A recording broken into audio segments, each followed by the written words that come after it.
이게 무슨 일인가 싶으시죠? 아마 대부분이 1인 1표제 폐지는 불가능할 거라고 생각하실 겁니다. 그런데 그게 아닙니다. 저도 사실 민주당 당규를 찾아보고 좀 놀랐는데요. 결론부터 말씀드리면 이걸 지금부터라도 많이 알려서 사전에 이런 최악의 상황을 피하게끔 하는 게 무조건 필요하다고 보고요. 그렇기 때문에 오늘 무조건 호루라기를 불어야겠다고 판단했습니다. 아마 오늘 이 영상이 어제에 이어서 평택을 선거와 김영남 대부업체 논란, 그리고 이 논란으로 왜 하필 전북지사 선거가 흔들리고 있고 뉴 이재명 이용 세력들은 왜 특히나 전북지사 쪽을 노리는 건지도 한방에 정리하실 수 있을 거라고 봅니다. 역시나 주제가 주제인 만큼 내용이 방대한데요. 최대한 쉽게 정리해 드리겠습니다. 순서대로 잘 따라오시면 어려울 게 하나도 없습니다. 자, 우선 1인 1표제는 어떤 의미가 있다 했나요? 당원들 입장에선 이해찬 전 대표와 이재명 당대표의 뜻과도 연결되는 당원 주권 정당 실현을 위한 필수 요건 중 하나죠. 이걸 정청래 대표가 정착시켰고 이번 지방선거 때부터 그 효능감이 드러나고 있는 거잖아요. 그런데 이거 뉴 이재명 이용 세력들한테는 다르게 느껴질 수밖에 없을 겁니다. 일종의 장애물처럼 느껴지겠죠. 왜냐면 1인 1표제가 있는 한 본인들 마음대로 당대표를 뽑을 수도 없고요. 이렇게 되면 다음 총선에서 컷오프나 전략 공천도 마음대로 못하게 되니까 계획이 완전히 틀어져 버립니다. 그래서 그런지 공교롭게도 뉴 이재명 이용 세력으로 의심받거나 본인 스스로 뉴 이재명이라고 외치고 다니는 사람들 중에서 1인 1표제를 서서히 흔들기 시작했죠. 유튜브 방송에 출연하는 패널들은 물론이고 송영길은 1인 1표제를 신천지까지 운운하면서 비난하고 이현주는 애초에 논의 당시 때부터 인민민주주의라는 말까지 하면서 당원들을 거수기로 전락시켰습니다. 그래서 지금 당원들이 유일하게 믿고 의지하는 건 뭐다? 8월에 있을 전당대회에서 정청래 대표를 무조건 연임시키고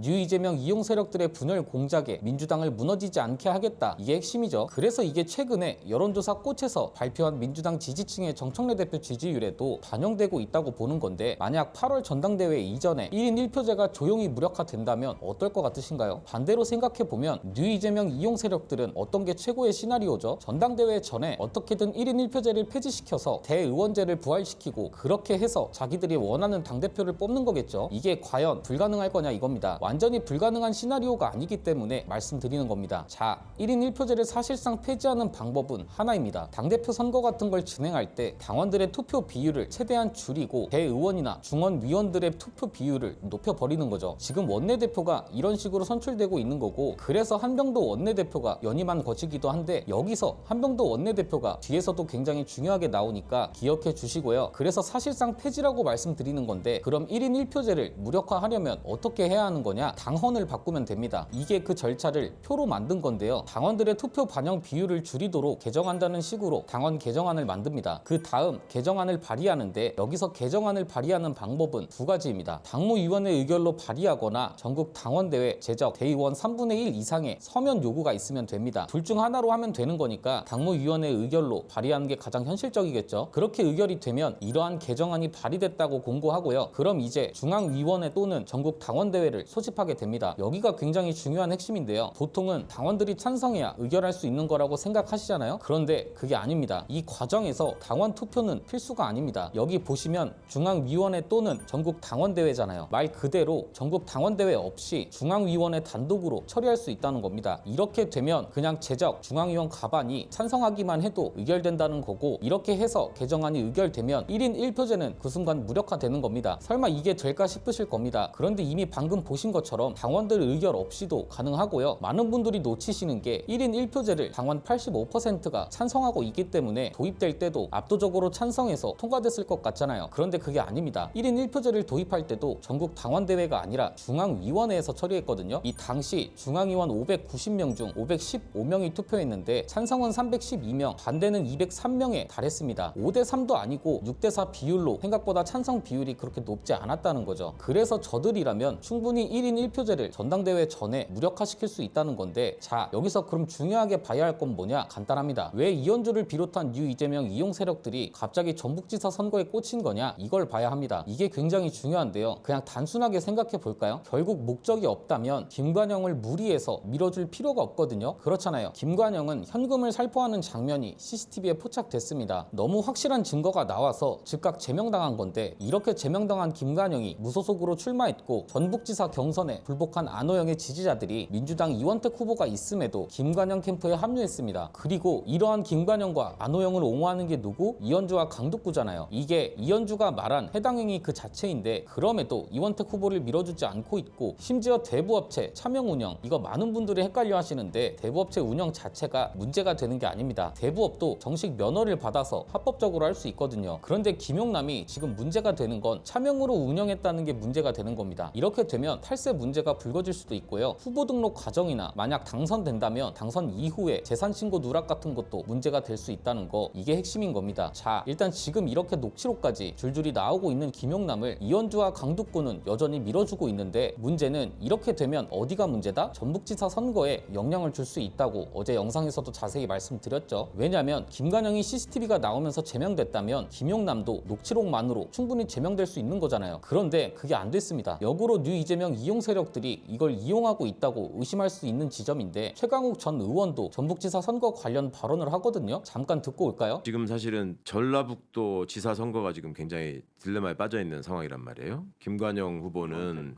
네, 영상이 나오니까 단호하게 바로 그날 밤에 제명 조치를 했는데 그러네요. 이원택 후보는 왜 놔둔 거냐? 이게 지금 전북 지역에서 지금 곤란해진 이원택 후보 곤란해진 대표적인 저거거든요. 그러면서 그 이유를 당 대표가 이원택 후보하고 친하니까 그 도와주려고 밀어주려고 이렇게 한 거 아니냐라고 해서 정청래 대표까지 지금 곤란한 상황이 됐단 말이에요. 그러면 그때 당의 해명이 아니 영상이 다 나와가지고 돈 봉투를 돌리고 있는데 그거를 선거를 앞두고 놔두란 말이냐?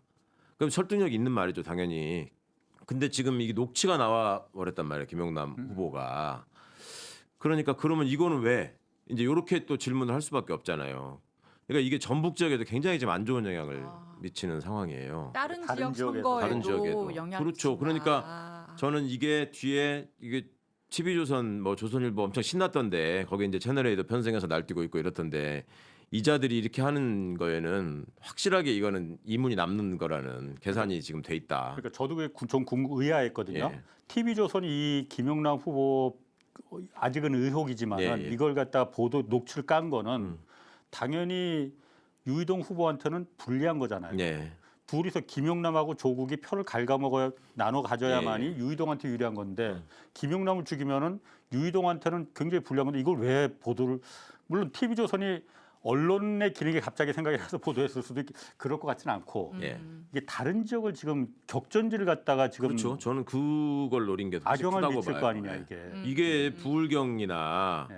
경합 지역들 지금 충남도 경합 지역이 되고 있다는 거잖아요. 네. 수도권 서울도 지금 서울도 저기 한다 마찬가지입니다. 그러고. 요 그러니까 며칠 심상치 그런 않아요. 데다가 미치는 영향을 생각한 거고 거기다가 전북까지 흔들어 버리면 사실 지금 민주당 입장에는 굉장히 곤란한 상황이 되는 거죠. 어제 말씀드렸던 대로 가장 난감하고 곤란하면서 그렇다고 정청래 대표가 즉각 조치할 수도 없게 뉴 이재명 이용 세력들이 배수진을 쳐뒀는데 이걸 뉴 이재명 이용 세력들은 어떻게 이용하는 거고 왜 이걸 이용하는 거냐? 간단합니다. 결국 목적이 있어야 할 거잖아요. 그들이 목적을 이야기하지 않는다면 우리가 찾으면 됩니다. 자, 지금 다들 목적으로 두고 있는 건 뭐죠? 전당대회입니다. 당대표와 그 권력을 노리고 있잖아요. 그래서 전북에 도대체 어떤 일이 있었는지 찾아봤습니다. 공교롭게도 김민석 총리가 지난 3월에 뭘 했냐? 전북 익산에 아파트 전세 계약을 했다는 소식이 나왔죠. 김민석 총리는 일단 고령인 노모의 건강 문제 등으로 익산으로 모시는 거라고 설명하긴 했습니다. 그런데 그 전에는 또 어떤 일이 있었냐? 지난 2월에 익산시 명예시민으로 선정됐습니다. 그런데 이 익산시를 지역구로 둔 의원이 누구다? 한병도 원내대표인 걸로 확인됐습니다. 이야, 이게 우연일까요? 한병도 원내대표는 최근에 어떤 의혹이 생기고 있나요? 김용민 간사가 법사위원장을 하고 싶다고 했더니 단칼에 거절한 게 원내 지도부라고 하죠. 그리고 최근에 후보가 없어서 원내대표 연임이 확정됐는데 하필이면 박균택을 원내 부대표로 재임명했습니다. 이 박균택은 어떤 사람이다? 문재인 정부 시절 검찰국장이었고 이 당시 검찰개혁의 시작이라 할 수 있는 검경 수사권 조정도 반대했고 그래서 추미애 법무부 장관이 좌천시켰는데 지금은 법사위원 자리에 앉아서 총리실에서 내놨던 2차 검찰개혁안을 법사위원들 중 유일하게 찬성했었습니다. 그리고 최근엔 문재인 정부 검찰개혁을 운운하면서 본인은 검경 수사권 조정도 반대했음에도 그 책임을 모두 조국 후보한테 뒤집어 씌우고 이런 게시글을 올렸더니 적극 공감하면서 게시글까지 공유한 사람이 누구? 이현주. 정말 우연이 아닌 계획된 것처럼 착착 맞아 떨어지죠. 자, 그럼 이 대목에서 처음으로 돌아가 보면 이 당원 개정을 추진할 수 있는 곳은 어디냐? 당무위원회 의결로 당원 개정안을 발의한다. 이렇게 생각하시면 되거든요. 그럼 아마 이런 질문을 하실 수도 있습니다. 결국 당무위원회가 움직이지 않으면 불가능하다는 거 아니야? 이런 거죠. 그런데 중앙위원이자 당무위원인 사람이 누구다? 원내대표입니다. 즉 원내대표와 지도부가 단독으로 당원을 바꿀 수는 없으나 원내대표 중심으로 대부분의 의원들이 붙게 되고 의원총회 분위기도 이쪽으로 쏠리고 그렇게 해서 당무위원회와 중앙위원회 안에서 폐지 찬성 흐름이 대규모로 감지된다면 당원 개정이 그대로 추진될 수 있다는 거죠. 이미 그 엉망이던 2차 검찰 개혁안을 원내대표 중심으로 대부분 찬성하던 장면을 우리 모두 봤잖아요. 그래서 제가 드리고 싶은 말씀은 결국 중요한 건 투표라는 겁니다. 지금 조직적인 작업인 건지는 모르겠는데 슬슬 어떤 댓글이 달리냐, 진절머리 나서 당원 탈퇴한다, 이번 투표 나는 보이콧하겠다, 이런 글들이 자주 보이기 시작했습니다. 절대 이렇게 되면 안 되는 겁니다. 이미 정청래 대표 지지율에서도 알 수 있듯이 찐 당원들은 압도적으로 중심을 잘 잡고 계십니다. 만약 댓글 내용대로 당원들이 탈당하고 투표도 보이콧한다? 열린 우리당대로 돌아갈 거라고 보고요. 1인 1표제 가지고 장난질 못하게 당원들이 두 눈 부릅뜨고 감시해야 할 때라는 겁니다. 그리고 지방선거 이후 1인 1표제를 폐지할 때는 무조건 당원들의 투표를 거쳐야 하도록 당원도 개정하라 요구해야 하고요. 진짜 무슨 짓을 할 줄 모르는 사람들이라서 당원들의 집단 지성이 그 어떤 때보다 요구되는 시기인 것 같습니다. 그래서 오늘의 한마디는 노무현 전 대통령의 말씀을 다시 한번 빌리겠습니다. 민주주의의 최후의 보루는